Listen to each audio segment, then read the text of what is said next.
오늘 우리에게 주신 하나님의 말씀, 신약성경 사도행전 13장 말씀입니다. 사도행전 13장 1절부터 12절까지의 말씀, 제가 가진 성경 신약성경 208페이지에 있습니다. 사도행전 13장 1절부터 12절까지 말씀 찾으셨으면 아멘. 1절부터 봉독하도록 하겠습니다. 제가 먼저 읽겠습니다. 안디옥 교회에 선지자들과 교사들이 있으니 곧 바나바와 니게르라 하는 시므온과 구레네 사람 누기오와 분봉왕 헤롯의 젖동생 마나엔과 및 사울이라.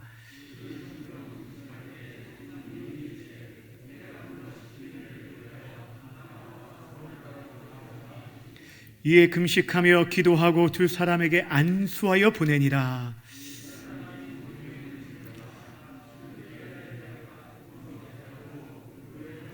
살라미에 이르러 하나님의 말씀을 유대인의 여러 회당에서 전할세 요한을 수행원으로 두었더라.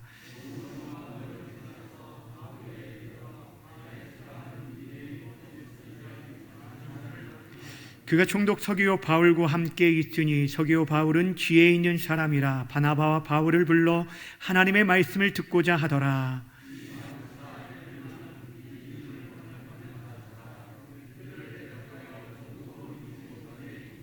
바울이라고 하는 사울이 성령이 충만하여 그를 주목하고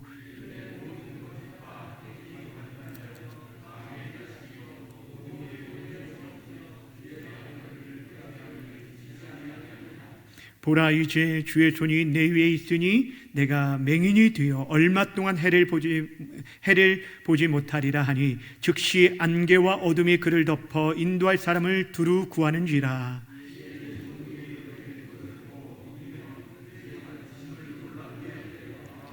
아멘. 오늘 이 시간에는 안디옥 교회의 선교사 파송이라는 제목으로 말씀 증거하도록 하겠습니다. 우리 제목을 따라하도록 하겠습니다. 안디옥 교회의 선교사 파송. 오늘부터 우리가 살펴볼 이 이제 사도행전 13장부터가 사도행전의 후반부라고 할 수 있습니다. 1장부터 12장까지가 교회가 이제 세워지고 성장하면서 복음을 열방에 증거하기 위해서 준비되어지는 과정이라고 한다면 13장부터는 이 복음이 열방에 어떻게 증거되어지는지 그 선교의 여정들에 대해서 쭉 기록해주고 있어요. 그래서 12장까지는 예루살렘 교회가 중심이 되었다면 13장부터는 안디옥 교회가 중심이 되어주고 12장까지는 사도 베드로가 주된 인물이었다고 한다면 13장부터 누가 드러나게 되냐면 이제 바울이라고 부르는 사울, 이 사울이 이제 바울이 되어지는데 바울이 이 로마 표기입니다. 이 바울이 중심 인물로 드러나게 되어집니다. 사도행전을 처음 시작할 때 사도행전 전체를 아우르는 중심되는 구절이 있다라고 말씀을 드렸습니다. 여러분 기억나십니까? 사도행전 1장 8절 말씀입니다. 혹시 암송하신 분들 계시면 함께 암송하셨으면 좋겠다. 시작. 오직 성령이 너희에게 임하시면 너희가 권능을 받고 예루살렘과 온 유다와 사마리아와 땅끝까지 이르러 내 증인이 되리라 하시니라. 아멘. 아멘. 여러분 이 말씀을 통해서 이 사도행전 전체가 흘러간다고 하면 볼 수 있습니다. 우리가 앞에서 살펴본 데 1장부터 7장까지 보면 오순절 성령 사건을 통해서 교회가 세워지는데 예수를 주로 고백하는 모임인 교회가 시작이 되어집니다. 그때의 교회가 예루살렘 교회입니다. 예루살렘 교회를 중심으로 해서 유대인들에게 복음이 증거됐는데 베드로의 설교를 통해서 한 번에 3,000명, 5,000명씩 막 회심하고 돌아오는 놀라운 역사가 일어나게 되어집니다. 그러던 중에 스데반의 순교 사건이 일어나게 되고 그 일로 인해서 예루살렘 교회에 큰 박해가 일어나게 됩니다. 그로 인해 사도들을 제외한 모든 성도들이 유대와 사마리아 온 땅에 흩어지면서 복음 또한 예루살렘을 넘어서 사마리아와 온 열방 가운데 흩어지게 되었습니다. 그때에 도달한 곳이 지금의 터키 지역인 안디옥에 복음이 증거되어져서 이곳에 이방인의 첫 교회인 안디옥 교회가 탄생하게 되었습니다. 그것이 바로 이제 8장부터 12장까지 내용입니다. 자, 어디까지 왔어요? 예루살렘과 온 유대와 사마리아까지 왔습니다. 이제 13장부터는 이 복음이 안디옥 교회를 중심으로 어디로 향해 나가는 거예요? 땅끝을 향하여 가는 내용이 이제 28장까지 진행되어지는 내용이라는 것입니다. 특별히 오늘 이 본문 말씀은 이 안디옥 교회가 최초의 선교사를 파송하는 중요한 내용을 담고 있고 그들의 첫 번째 선교지에서의 사역을 소개해 주고 있습니다. 선교 역사적으로 중요한 이 분기점이 되어지는 오늘 본문의 말씀을 우리가 살펴보면서 이 시대 우리 교회 공동체 주시는 하나님의 그 뜻이 무엇인지를 함께 발견해 나갈 수 있기를 바랍니다. 먼저 우리가 생각해야 할 것은 타 문화권의 사람들에게 복음을 증거하는 이 위대한 선교 사역의 일을 감당하는 데 있어서 본토에 있던 예루살렘 교회가 중심이 된 것이 아니라 이제 막 태동했던 어떤 교회요? 안디옥 교회가 그 중심 역할을 했다라는 것들을 먼저 주목해야 합니다. 여러분, 이것이 어떻게 가능했을까요? 여러분, 이것이 어떻게 가능했을까요? 몇 가지 이유가 있는데 그 첫 번째 이유 중에 하나는 이 안디옥 교회는 태생적으로 이방인 지역에 세워진 이방인 교회입니다. 그러니 유대인들로만 구성되어 있는 예루살렘 교회에 비해서 어쩌면 이 복음을 효율적으로 이방인들에게 증거할 수 있었습니다. 특별히 이 안디옥이라는 지역은 로마 제국국 가운데서도 로마와 또 알렉산드리아 다음으로 세 번째로 큰 국제도시였어요. 많은 사람들이 오가는 곳이기에 이방인들에게 복음을 증거하는데 용이했습니다. 무엇보다 이 안디옥 교회는 다양한 인종과 신분을 지닌 그런 지도자들로 구성되어 있었다는 거예요. 그러니 복음에 대한 수용성이 다른 곳보다 더 뛰어났다는 것이죠. 1절 말씀이 그걸 보여주는데 1절 말씀 성경을 보고 함께 읽겠습니다. 시작. 안디옥 교회에 선지자들과 교사들이 있으니 곧 바나바와 니게르라 하는 시므온과 구레네 사람 루기오와 분봉왕 헤롯의 젖동생 마나엔과 및 사울이라. 아멘. 여기 보면은 안디옥 교회의 지도자들이 5명이 소개되어져 있습니다.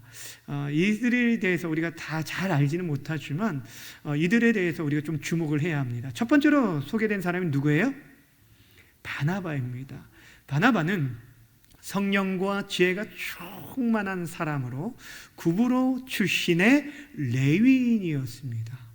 그는 원래 이름이 요셉인데 사도들이 그의 믿음과 성품에 감동을 받아서 그를 위로의 사람이라는 뜻으로 바나바라고 부르게 되었습니다. 그를 가장 먼저 언급하고 있는 것은 그가 안디옥 교회에 그런 영향력을 미치는 그런 최고의 지도자였다는 것을 알려주고 있는 것입니다. 두 번째 등장하는 사람은 누구냐면 니게르 사람 시므온입니다. 이 사람에 대해서는 우리가 알려진 바가 없지만 니게르라는 것을 말해주고 있는데 니게르라는 것은 검은색 피부를 가진 사람을 말합니다. 흑인을 뜻하는 그 니그로라는 이 영어가 사실 여기에서 파생이 되었는데 한마디로 이 시므온은 누구라는 거예요? 흑인이라는 걸 우리에게 알려주고 있어요. 세 번째 인물은 누구냐면 구레네 사람 루기오입니다. 이 사람도 우리에게 잘 알려진 바는 없지만 구레네는 북아프리카 지역입니다. 한마디로 이 사람도 이방 지역의 사람인 것을 우리에게 가르쳐주고 있어요. 네 번째는 분봉왕 헤롯의 젖동생 마나엔이라고 말합니다. 여러분, 젖동생은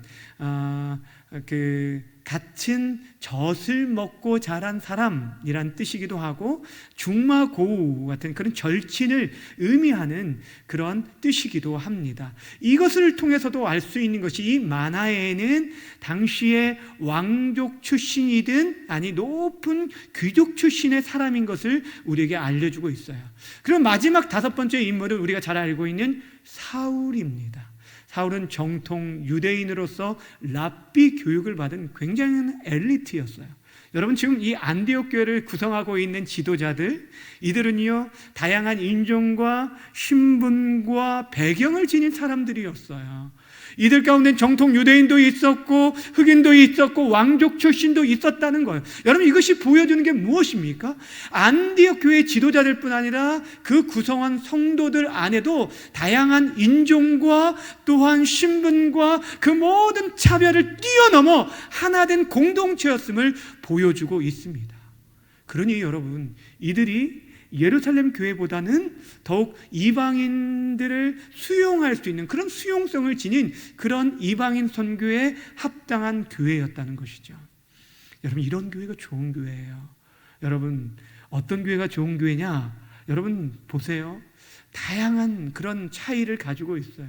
사람들 사이에서는 어떤 작은 차이를 가지고 그를 서로를 나누고 분리하고 장벽을 세우지만, 오늘 본문에 등장하는 이 안디옥 교회의 그 모든 차별을 뛰어넘어서 예수 그리스도 안에서 그것을 극복하고 복음으로 십자가 안에서 하나 된 교회가 바로 진정한 주님의 교회이고 주님이 쓰시기에 합당한 교회라는 거예요.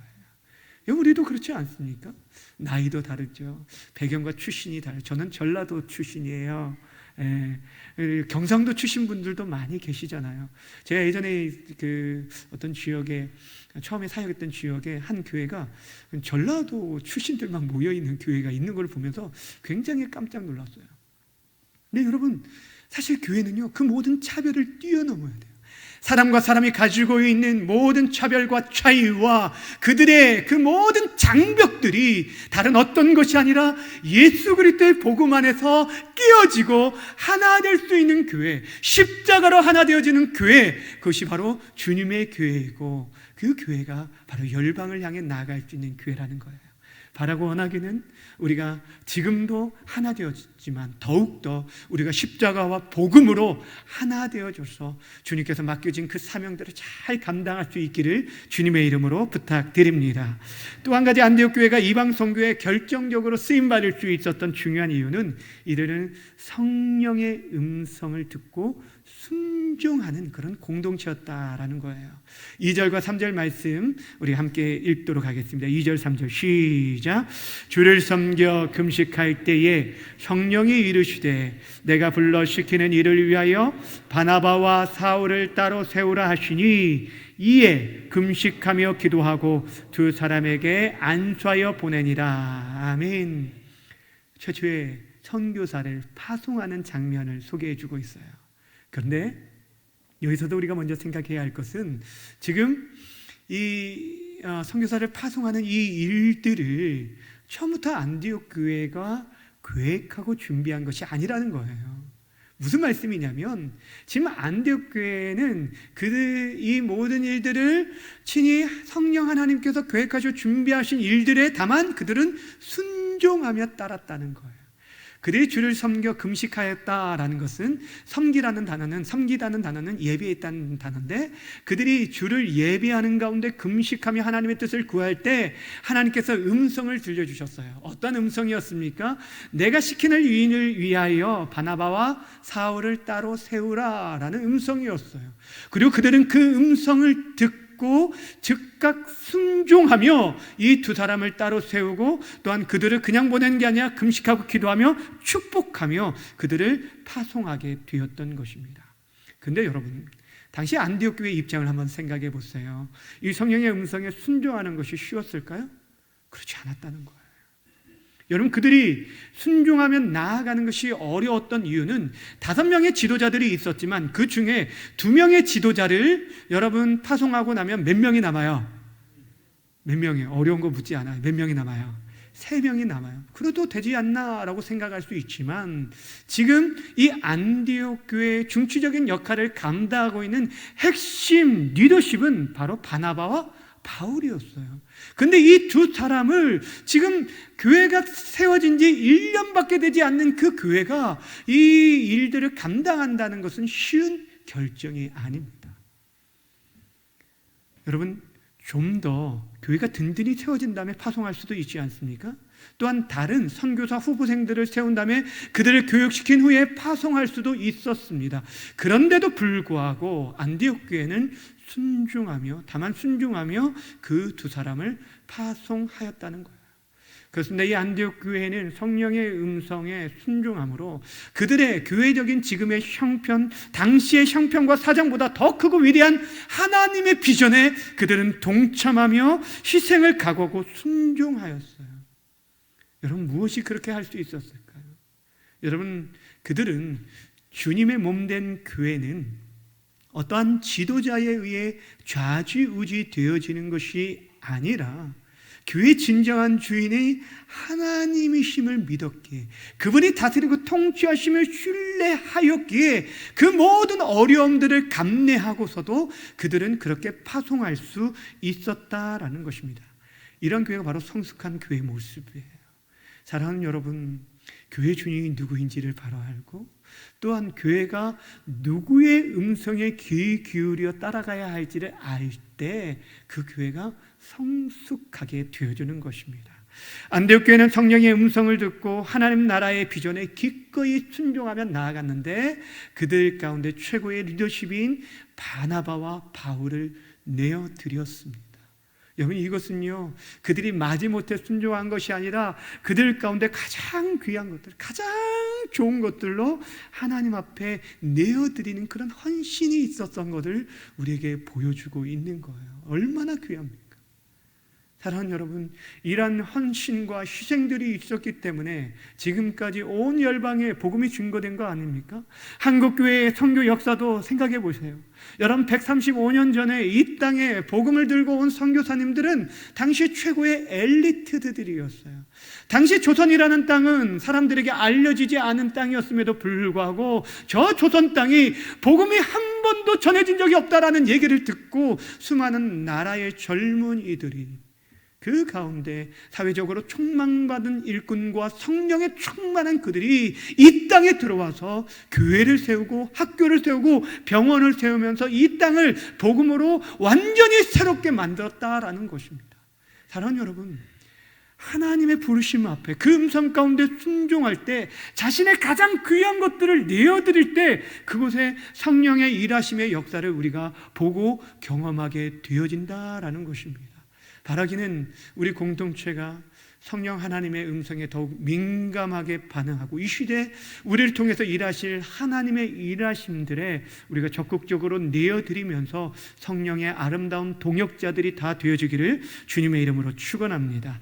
이렇게 해서 기독교 역사상 최초의 선교사가 파송되었어요. 겉으로 볼 때는 안디옥 교회를 통해서 파송되어지는 것 같아 보이지만 실제 그렇게 격려하고 파송을 하고 후원을 했으니까요. 그렇지만 궁극적으로 사절의 말씀처럼 이들을 궁극적으로 보낸 분은 누구시라고요? 성령이시라는 거예요. 그들 안에, 공동체 안에 선교에 대한 비전을 심어주시고 선교사를 세워주시고 그 선교사를 파송하여 보내는 그 모든 일들은 궁극적으로 안디옥 교회가 했다라기보다는 성령 하나님께서 행하셨다는 거예요. 그러기에 이들은 그 성령의 보내심을 받았다는 사실을 확신하였기에 가는 곳마다 담대하게 증거할 수 있었던 것입니다. 지금 우리가 서 있는 이곳에 보내신 분도 마찬가지입니다.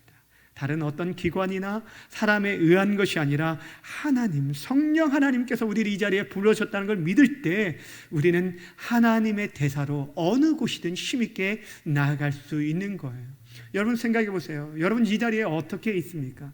다른 사람의 어떤 전도로 인해서 또한 내가 이사를 왔는데 교회가 가장 가까워서 이곳에 출석하시는 분들도 계실 수 있습니다. 그러나 여러분 더 중요한 이유는 그곳에 있는 게 아니에요. 여러분은 복음의 일꾼이 되도록 이 송탄중앙교회 불러주시고 십자가로 하나 되게 하신 분은 다른 어떤 분이 아니라 성령 하나님이시라는 사실이에요. 그 사실을 기억할 때 우리의 믿음이 더욱 견고해질 수 있는 것입니다. 이방인을 향한 이렇게 선교 여행이 시작되어졌는데 사도행전에 보면 1차, 2차, 3차에 걸친 선교 여행이 소개되어져 있습니다.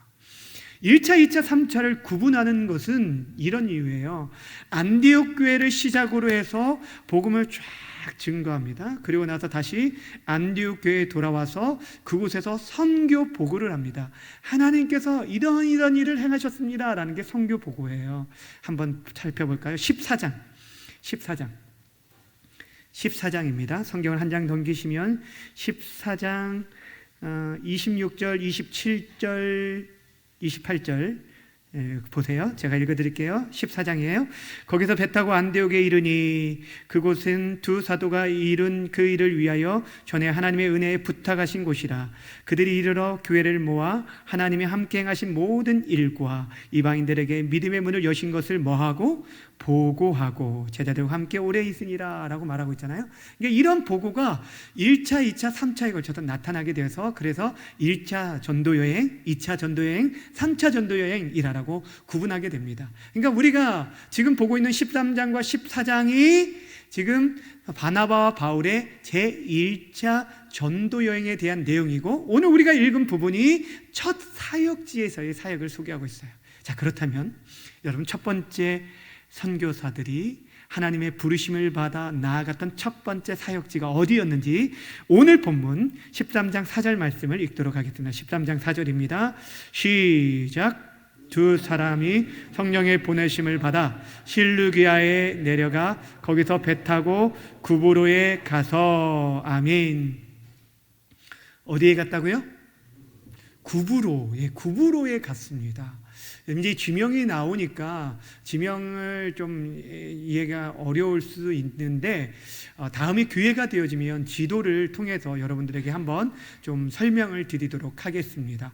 1차 전도여행 시작 안디옥에서 시작이 되었는데 이 안디옥에서 지금 첫 번째 갔던 곳이 어디냐면 구브로라는 섬입니다. 이곳은 지금 키프로스, 사이프러스라고 불리는 섬인데 이 섬은 지중해에 있는 굉장히 큰 섬이에요.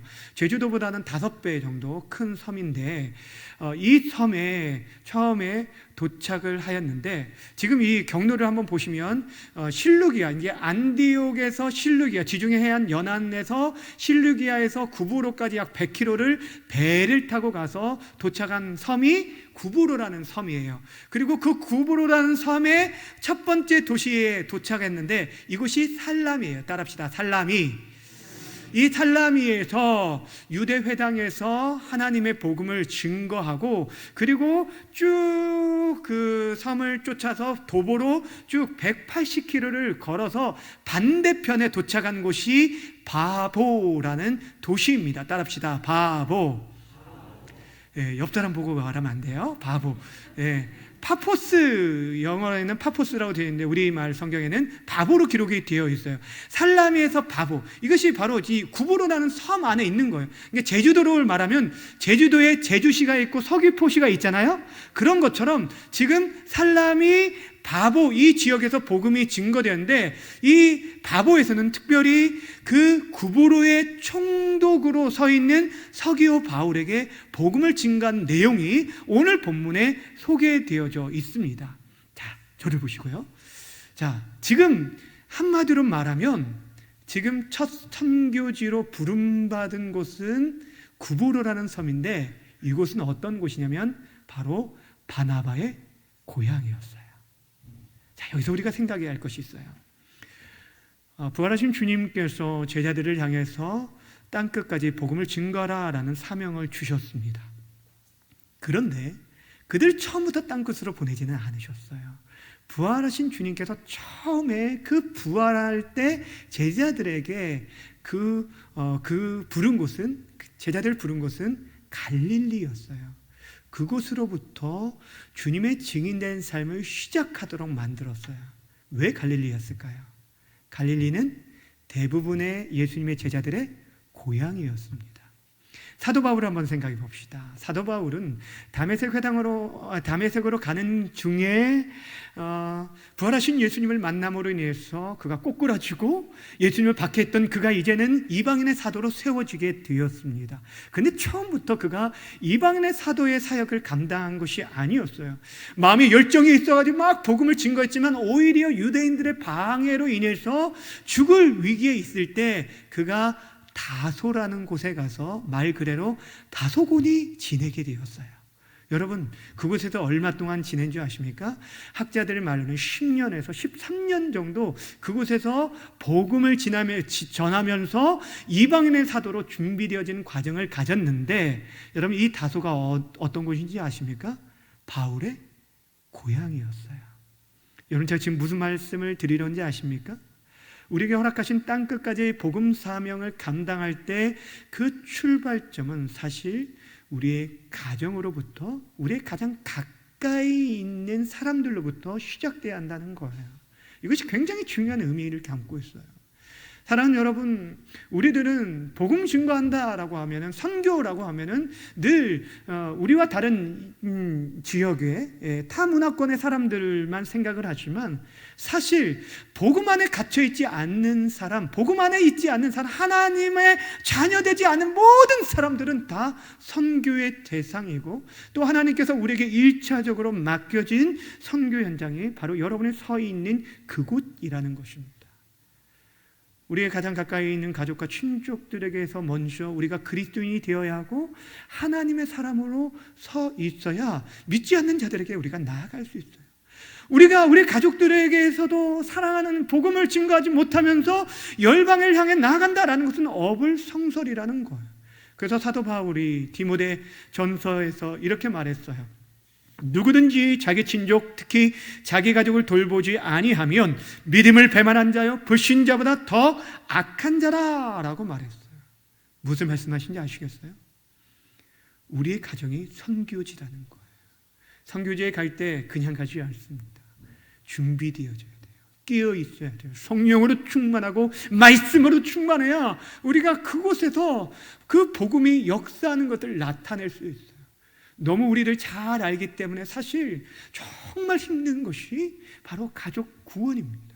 그럼에도 불구하고 하나님께서 우리에게 이미 약속하신 그 구원의 약속을 신뢰하면서 끝까지 그 선교 사명을 감당할 수 있는, 가족 구원의 사명을 감당할 수 있는 우리 모든 성도님들이 다 되시기를 다시 한번 주님의 이름으로 부탁드립니다.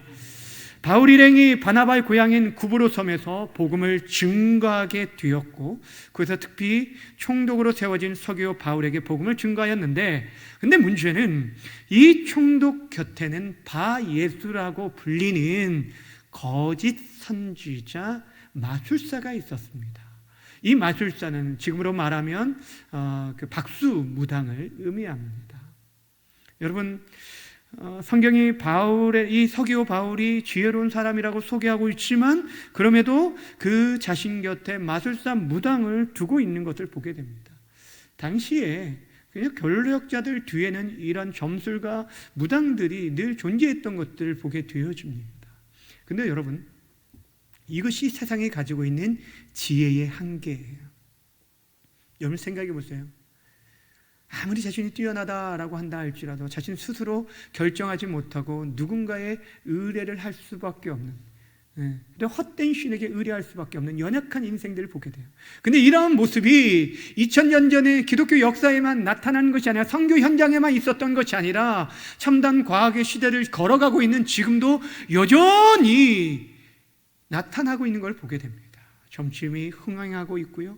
여러분, 길을 가다가 여기 송탄 출장소만 가도 거리에서 이렇게 천막을 치고 사주팔자 이렇게 보는 분들이 있는데, 제가 지나가면서 보면 굉장히 젊은 아이들, 학생들도 와서 그 앞에 있는 것들을 보았어요.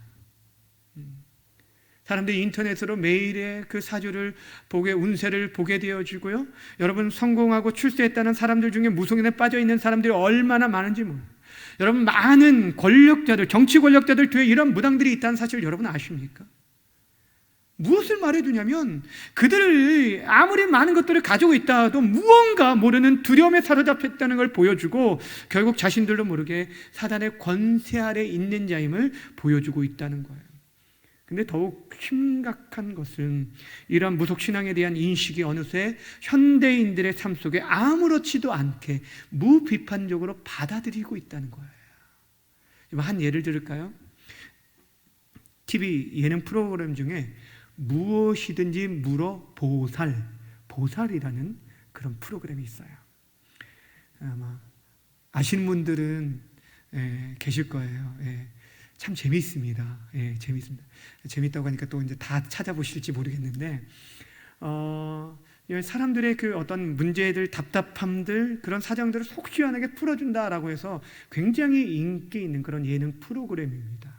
그런데 문제는 단순히 예능 프로그램만 볼 수 없는 것이 마지막에 가서 선녀보살과 아기 동자의 역할을 하는 그 사회자들이 이 점괘 깃발을 뽑아내면서 그거를 따라서 그 사람의 운에 대해서 지금 말해주는 것들을 보면 결국에 이런 미신적인 것들을 암암리에 사람들의 마음 가운데 지금 침투시키고 있다는 거예요.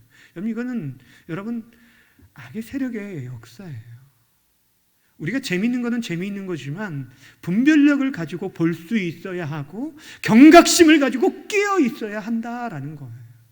오늘 서기오 바울은 사실 처음에는 하나님의 말씀을 들으려고 하였어요. 그런데 누가 방해했냐면 여기 바예수라고 칭하는 원래 이름이 엘루마였던 것 같아요. 엘루마가 그것을 막아서 대적하여 막아서 믿지 못하도록 하였다는 거예요.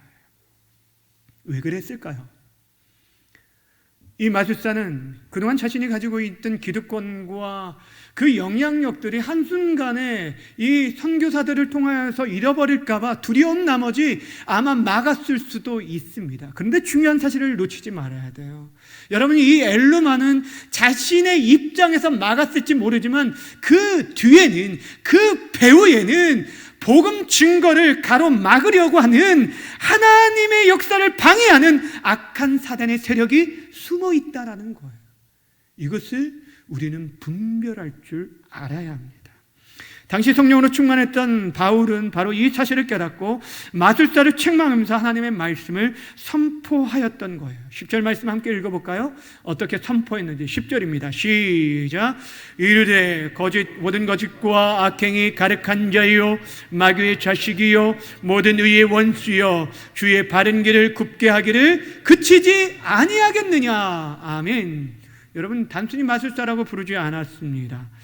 모든 거짓과 악행에 가득한 자다, 마귀의 자식이다, 모든 의의 원수다 라고 말하고 있어요. 한마디로 하나님의 복음을 회방하는 자는 하나님의 원수요 마귀의 자식이라는 것입니다. 이렇게 복음의 현장에는 이를 방해하는 악한 세력이 있던 것들을 우리는 지난 시간에도 살펴보았지만 오늘 본문을 통해서도 첫 선교지에서 우리는 또 보게 되어졌습니다. 사랑하는 여러분, 우리 그리스도인들이 날마다 하나님의 전신갑주를 입어야 하는 이유가 여기에 있어요. 함께 따라해 볼까요? 하나님의 전신갑주. 전신갑주라는 것은 머리부터 발끝까지 이렇게 완전히 무장하는 것을 말하는 겁니다. 머리부터 발끝까지 여러분, 하나도 빈틈이 없도록 하나님의 말씀과 믿음과 성령으로 충만하게 무장하는 것들 말하는 거예요. 왜 우리가 그렇게 무장해야 합니까? 여러분, 우리가 주님 나라 갈 때까지 그런 영적인 전쟁에 보이지 않는 영적인 전쟁이 끊이지 않기 때문이라는 거예요. 보이는 사람과의 싸움이 아니라 보이지 않는 악의 영과의 싸움이기에 우리가 깨어 무장해야 돼요. 지금도 마귀는 우리 믿는 자들을 미혹하기 위해서 우는 사자와 같이 삼킬 차를 찾고 있다라고 말씀하고 있어요. 그래서 사도 바울이 에베소서 6장에서 우리에게 뭐라고 권면합니까? 마귀의 관계를 능히 대적하기 위하여 하나님의 전신갑주를 입으라라고 말하고 있는 것입니다. 우리의 싸움이 혈과 육을 상대하는 것이 아니라 이 어둠의 세상 주관자들과 하늘에 있는 악의 영들을 상대하는 것이기에 우리가 그들을 능히 대적하고 바로 서기 위하여 성경이 그렇게 말하고 있어요. 바로 서기 위하여 흔들리지 않고 넘어지지 않고 주저하지 않고 주님 오실 때까지 이 믿음을 견고히 견고하기 위하여 우리 하나님의 전신갑주로 무장하라는 거예요. 그 여러 가지 전신갑주 가운데 전신갑주가 뭐가 있는지 아세요? 뭐가 있어요? 그 여러 가지가 있는데 이것까지 설명하면 또 시간이 걸릴 것 같아요. 지금 노래를 부르고 싶은데, 찬양을 부르고 싶은데 참겠습니다. 그 가운데 우리에게 필요한 무기가 하나 있어요. 이 시대에 강력하게 악한 사단과 싸워 나아가야 할 무기가 있는데 그게 뭘까요? 성령의 검, 곧 하나님의 말씀이라는 거예요. 이것이 하나님이 우리에게 주시는 무기입니다. 오늘 사도 바울이, 이제 바울이라고 불리는 것은 이전에는 히브리식 이름으로 사울이라고 불렀지만 이제는 로마식으로 이제 선교지에서 사역을 하기 때문에 헬라식 이름으로 바울이라고 불리게 되어집니다. 근데 이 바울이 여러분 붙잡은 것은 결국에 하나님의 말씀에 근거해서 그에게 선포하며 그 말씀으로 그 악한 세력을 짓눌렀다는 거예요. 여러분 여기서 선포했던 말씀 보세요. 뭐라고 말해요? 10절에 보면 제일 마지막에 보면 주의 바른 길을 굽게 하기를 그치지 아니하겠느냐라고 말하고 있는데 이 말은 뭐라고 하냐면 주의 바른 길을 굽게 하기를 그치라라고 선포한 거예요. 명령한 거예요. 여러분 이것이 중요해요. 악한 사단을 향해서 우리가 주의 성령으로 충만하여서 주의 말씀으로 선포할 때 모든 악한 세력들이 물러가는 것들을 우리는 보게 될 거예요. 여러분 함께 따라해 볼까요? 그치라, 그치라. 허탄한 것들을 그치라는 거예요. 하나님의 역사, 말씀을 막는 그 모든 것들을 그치라라는 거예요. 여러분 그 말씀이 선포되어지고 그 말씀에 근거하여서 바울이 주의 손이 너를 치실 것이다 라고 말했을 때 그의 엘루마의 눈이 한동안 어두워져서요 자신을 인도할 사람을 찾았다라고 말하고 있어요. 완전히 KO시킨 거예요. 무엇을 통해서요? 결국에 하나님의 말씀에 대한 선포였다라는 것입니다. 사랑하는 여러분, 이 시대에 저는 이러한 영적 권세가 주의 백성된 우리 모두에게 주어졌음을 우리가 믿고 신뢰하고 이 악한 세상을 향해 담대히 하나님의 말씀을 선포할 수 있게 되어지기를 바랍니다. 결국 이 모든 일들이 이루어진 것을 보고 서기오 바울이 예수님을 믿게 되었어요. 12절 마지막 우리 함께 읽도록 하겠습니다. 12절입니다. 시작. 이에 총독이 그렇게 된 것을 보고 믿음이요 주의 가르치심을 놀랍게 여기니라. 아멘. 여기 우리말 성경에는 믿었다라는 것이 아주 가볍게 소개되어 있지만 원문에서는 믿었다는 것을 굉장히 강조해주고 있어요. 근데 서기오 바울이 믿을 수 있었던 건 무엇이냐면 엘루마의 눈이 어두워짐으로 인해서 믿은 것이 아니에요. 그 기적으로 인해서 믿은 것이 아니라는 거예요. 궁극적으로 하나님의 말씀의 선포에 대한 그 말씀의 이루어짐을 보았다는 거예요. 그래서 주의 가르침에 대해서 놀랍게 여기게 되어진 거예요. 여러분 하나님의 말씀의 능력, 강력한 하나님의 말씀, 모든 악한 권세를 깨고 물리치는 그 모든 견고한진을 파하는 능력이 누구에게 있냐면 하나님께 있습니다. 큰 권세 주께 있으니, 큰 권세 주께 있으니 우리가 찬양했던 것처럼 그 권세를 선포하며 나갈 때 그곳의 모든 악한 세력들이 물리쳐지게 되어지는 것입니다. 사랑하는 여러분, 이것이 하나님의 말씀의 능력이에요. 근데 한 가지 더 생각해야 할 것은 이 하나님의 말씀의 강력한 능력의 역사는 그저 일어나는 것이 아니에요. 그저 나타나는 것이 아니에요. 우리가 가만히 있다고 되어지는 게 아니라는 거예요. 우리가 먼저 성령으로 충만해져야 돼요. 성령으로 충만해지고 하나님의 검으로 무장하되 이 말씀을 먼저 우리가 수종드는 자, 이 말씀 안에 거하는 자, 이 말씀을 따라 살아가고 이 말씀의 검으로 우리의 모든 죄악과 거짓과 모든 거짓된 것들을 다 잘라내며 그 말씀 앞에 순종하며 따른 자가 이 무기를 이 힘있게 사용할 수 있다는 거예요. 다시 말씀드리면 하나님의 말씀으로 무장된 자만이 이 무기를 사용할 수 있다는 거예요. 우리가 하나님의 말씀을 우리가 읽고 듣고 이 말씀 안에 거해야 할 이유가 여기에 있는 것입니다. 바라고 나기는 끊이지 않는 이 영적 전쟁의 상황 가운데 하나님께서 주신 이 말씀의 권세를 가지고, 특별히 성령의 충만함을 가지고 마귀의 권세에 매여 있는 자들을 풀어주고 회복시키는 복음의 사랑, 하나님의 사람들이 다 되시기를 주님의 이름으로 축원합니다.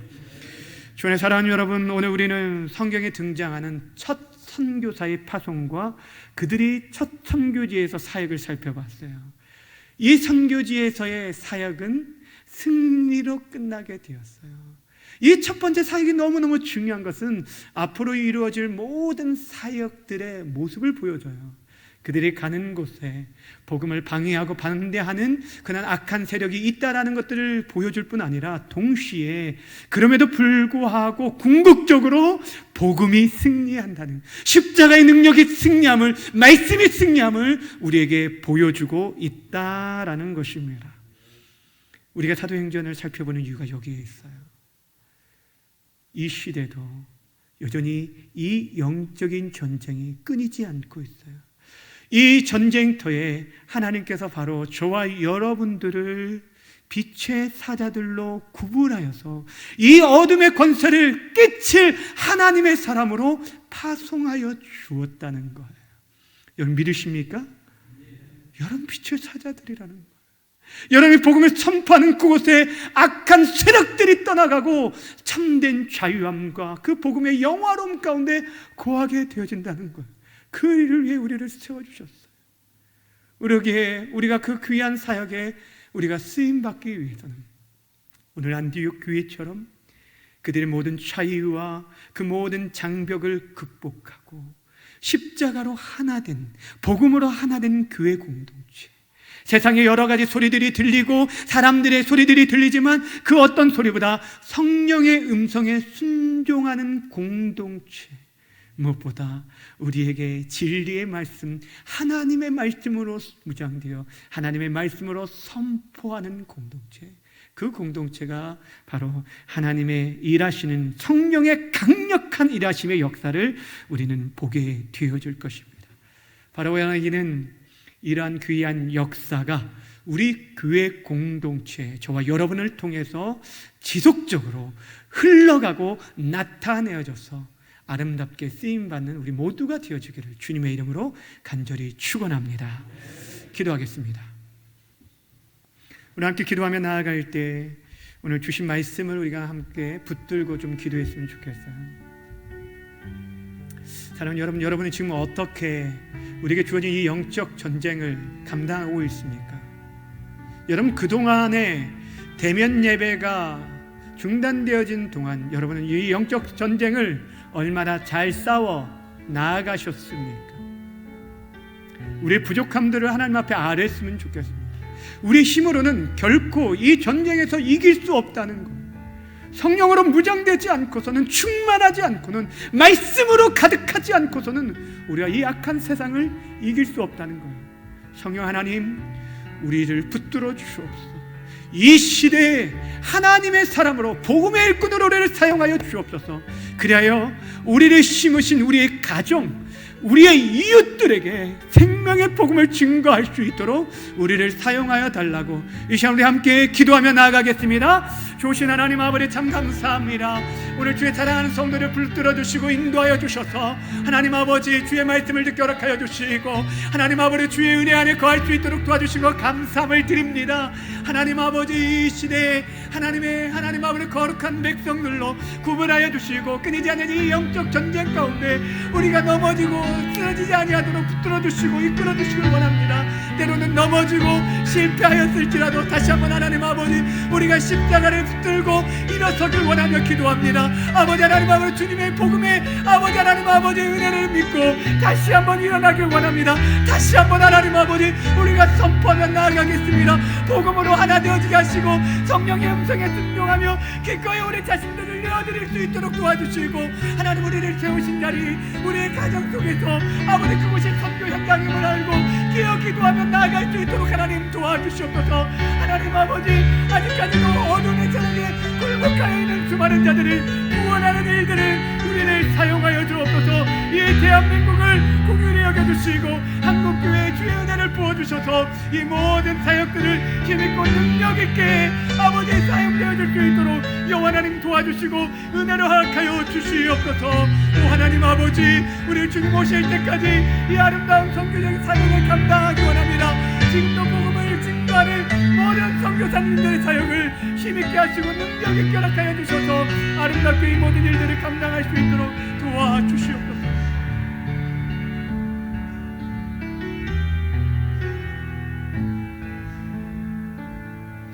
이 모든 말씀 살아계신 예수님의 이름으로 감사하며 기도하옵나이다. 아멘.